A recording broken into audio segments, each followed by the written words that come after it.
Hi, good morning students. Coming to electric charges and fields. This is the second part and till now we discussed regarding Coulomb's law, right? Today we are discussing regarding nature of the graph for F versus R, vector form of Coulomb's law, comparison between F, E and Fg, electrostatic force and gravitational force, SI unit of charge, Coulomb definition and limitations of Coulomb's law. So we are covering these many topics here. Coming to nature of graph for F versus R. What is F here? Force. R is distance of separation of the two charges. Right. So according to the Coulomb's law, F is directly proportional to the product of their charges. Product of magnitude of their charges, and F is inversely proportional to the square of the distance of separation between the two charges. Right. Now coming to the graph, how the nature of the graph will appear like this. See, this is x-axis, this is y-axis, and along x-axis R is taken, okay, and along y-axis force is taken. But now tell me what will be the nature of the graph here. By seeing this, I can say F is inversely proportional to the square of the distance of separation between the two charges. It means if F increases, then R value decreases, isn't it? So if R value decreases, F value increases. If F value decreases, then R value increases. So the nature of the graph will be like somewhat like this. Like this it will be. So it shows that F is inversely proportional to R. Okay, coming to like in competitive exams, they'll ask like if the R value is doubled. If R value is doubled. If R value is doubled, then what about the force? Decreases, definitely decreases. If R is increased, then F decreases. How many times it decreases? 4 times it decreases. 4 times F value decreases.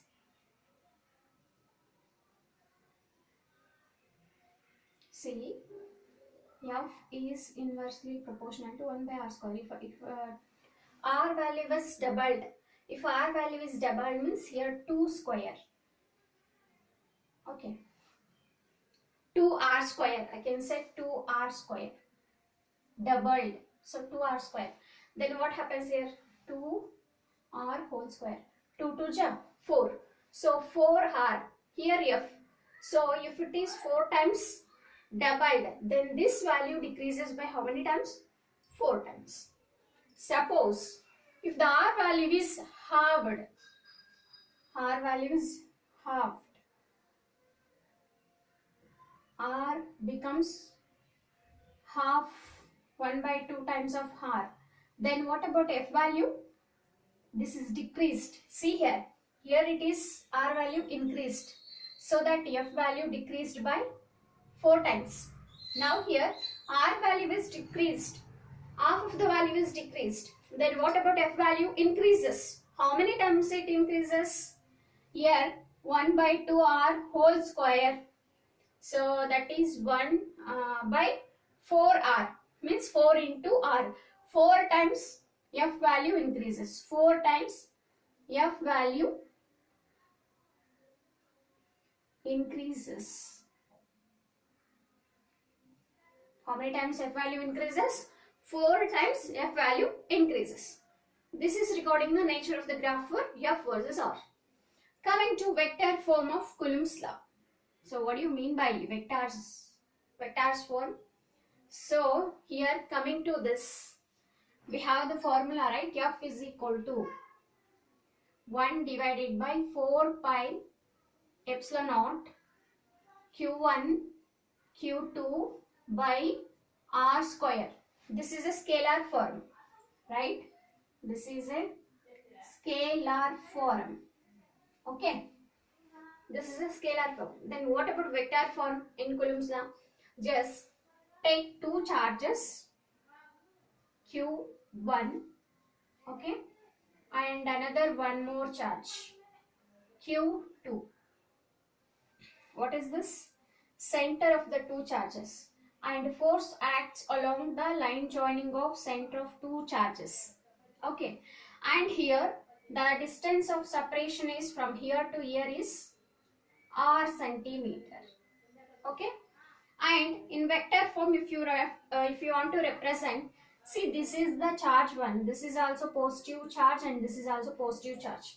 This I can say first charge, and this I can say it as a second charge.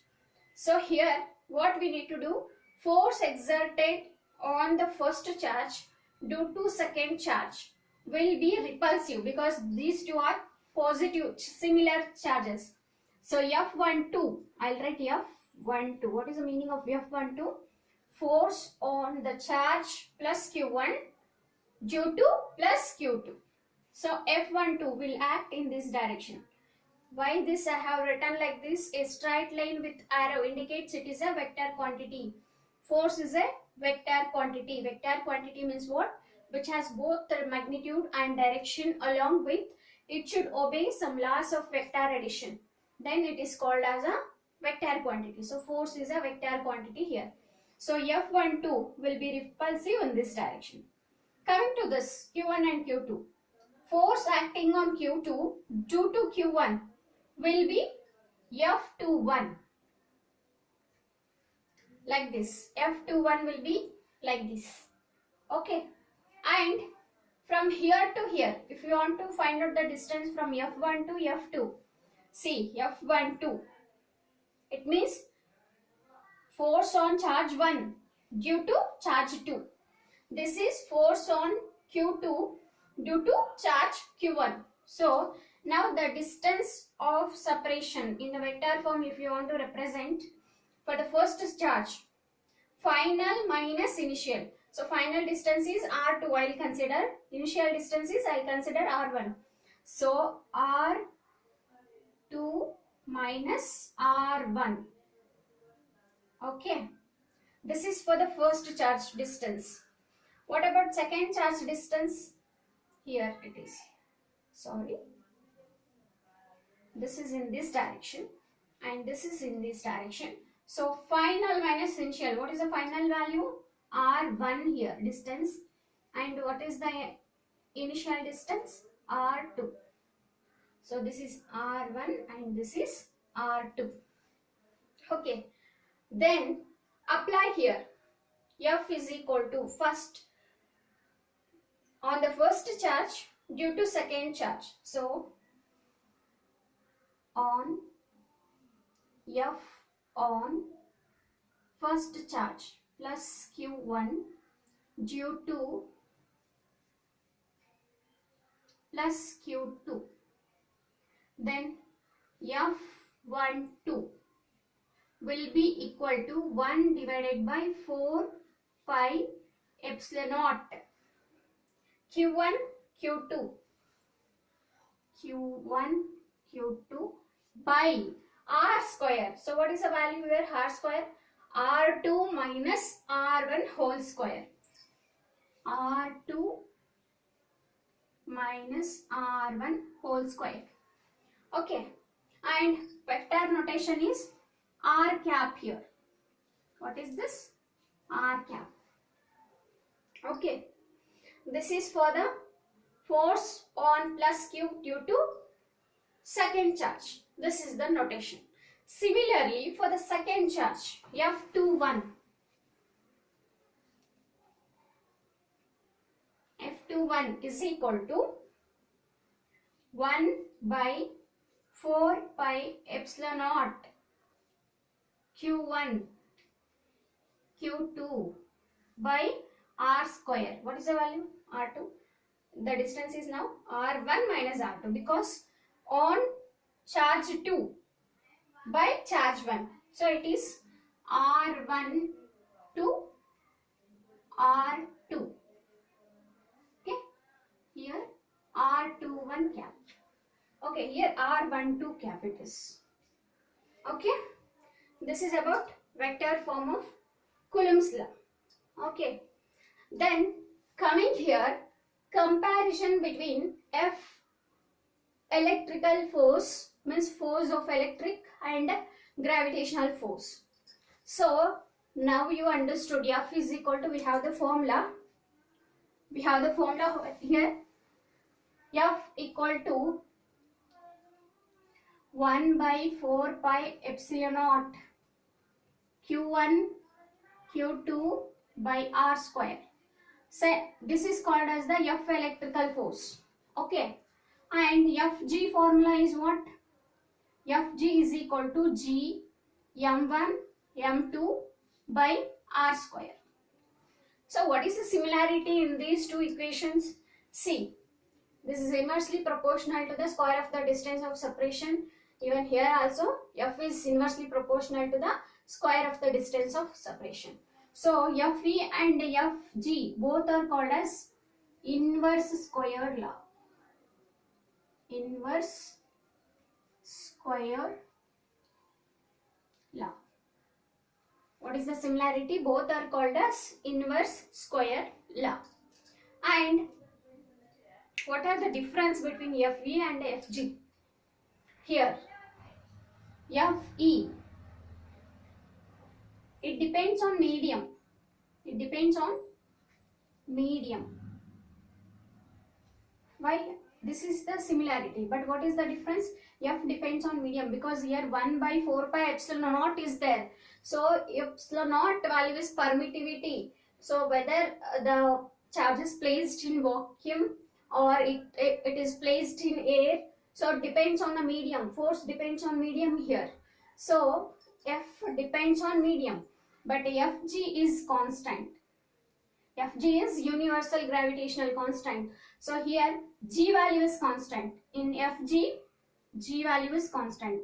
So that is 6.67 into 10 power minus 11 Newton meter square per Coulomb square. This value is constant. Fe, F electrical force depends on medium. Depends on permittivity value. So permittivity value we have 8.82 into 10 to the power of minus 12. And here coming to gravitational force, here G is a constant which have the value of 6.67 into 10 to the power of minus 11 Newton meter square per Coulomb square. And here it is Fe is Fe means F electrical force. It is having either repulsion or attraction. Either it may be a repulsive force or I can say it may be an attractive force. Why? Because if two unsimilar charges are there, attraction will arise. If two similar charges are there, repulsion will arise. But Fg is, gravitational force is always attractive. It is always attractive. Okay. So what is this? Comparison between F electrical force and F gravitational force. We have a formula for F electrical, that is 1 by 4 pi epsilon naught Q1 Q2 by R square, and Fg formula. So you learn already you learned in a gravitation topic. Fg is equal to G m1 m2 by R square, where G is the universal gravitational constant. What is both common things are, it obeys inverse square law. Both are called as the inverse square law. But what are the difference between these two? Fe, electrical force, depends on medium, epsilon naught. But in gravitational force, G is a constant, universal constant it is. That is 6.67 into 10 to the power of minus 11 Newton meter square per Coulomb square. Wherever you go, this value is constant. And electrical force, repulsion or attractive. So we have If two similar charges are there, repulsion will arise. If two unsimilar charges are there, attraction will arise. But Fg is always attractive force. Coming to SI unit of charge. So yes, in the last class we discussed SI unit of charge is coulomb. So definition of coulomb we require, because there is a chances of asking the question based on coulomb definition. So what is coulomb? When two similar charges, equal charges placed in a medium, okay, then they will repel each other with a force of 9 into 10 to the power of 9 Newton, and which are placed in the same medium. See, the force of repulsion with 9 into 10 to the power of 9 Newton, and the charges must be equal and similar. So that is called as a coulomb's definition. SI unit of charge is coulomb. So here coulomb is defined as when two similar charges, here Q1 and Q2 is 1 coulomb, Q2 is 1 coulomb. The distance of separation is 1 meter. Then F value becomes, F is equal to 1 by 4 pi epsilon naught. Value is 9 into 10 power 9 into Q1, 1, Q2, 1 by R square, 1 square. So it becomes 9 into 10 to the power of 9 Newton. Means coulomb is defined as when two similar charges, two equal and similar charges placed in a medium, repulse with a force of 9 into 10 to the power of 9 Newton, and the distance of separation between two charges is 1 meter. The distance of separation of two charges will be 1 meter. Then that is called as the 1 coulomb. Okay. And this is the SI unit of charge. Then what about CGS unit of charge? CGS unit of charge is called as electrostatic unit. CGS unit or practical unit. So CGS unit of charge. CGS unit of charge is ESU, electrostatic unit. And coulomb in terms of electrostatic unit, if you want to convert, see here, 1 coulomb is equal to 3 into 10 power 9 electrostatic unit, or another one more name is there for this, stat coulomb. So what is this stat coulomb? 1 coulomb is equal to 3 into 10 to the power of 9 electrostatic unit, or stat coulomb. Okay. And coming to limitations.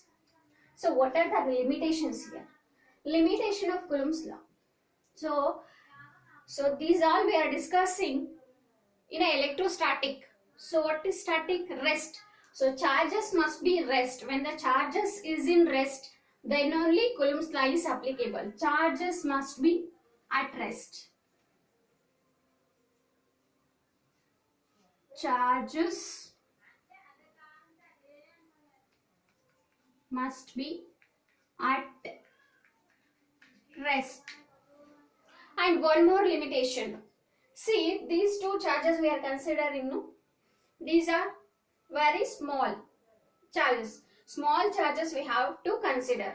So these charges we have to consider when two point charges are there. Small charges means point charges, very very small. So point charges, only Coulomb's law applicable for point charges. It is applicable for point charges.